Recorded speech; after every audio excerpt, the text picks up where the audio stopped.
Grüß euch, in der Baruli Kaffeerösterei. Hallo, grüß Gott. Servus. Was darf ich da für euch? Sag du. Ja, haben Sie vielleicht diesen afrikanischen Kaffee, wo man überall drüber lesen kann? Ah, Sie meinen bestimmt den Kenia, oder? Na, anders. Einen äthiopischen vielleicht? Na, irgendwas mit T. Ah, Togo war's. Ja, genau, den Kaffee Togo. Ihr meint einen Coffee to go, also einen zum Mitnehmen, oder?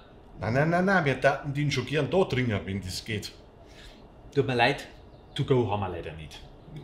Also, sagen's alle, sie waren da so ein Kaffeespezialist. Ja, also und deswegen haben wir ja keinen Kaffee im Pappbecher zum Mitnehmen. Es hat niemand was gesagt von einem Pappbecher. Also, ich kann euch jetzt einen äthiopischen Ski aufbrühen und den könnt ihr dann da trinken. Aha, und schmeckt der so ähnlich wie der Togo? Das ist praktisch fast dasselbe. So. Setzt euch schon mal um, ich bringe ihn euch. Jo. Schauen wir mal, was da alles so drin ist. So, die Herrschaften, wie schmeckt denn euch jetzt? Also ich muss schon sagen, ganz hervorragend. Gell? Ah, super. Wollt ihr vielleicht jetzt nur einen mitnehmen? Also haben sie jetzt doch einen Kaffee zum Mitnehmen. Ja, freilich. Aber heute in Düten. Also, mit Tüten will mir gar nichts zum da haben, gell?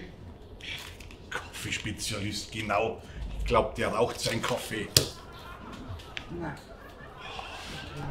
Aber in Düten heute. In Düten. In Düten.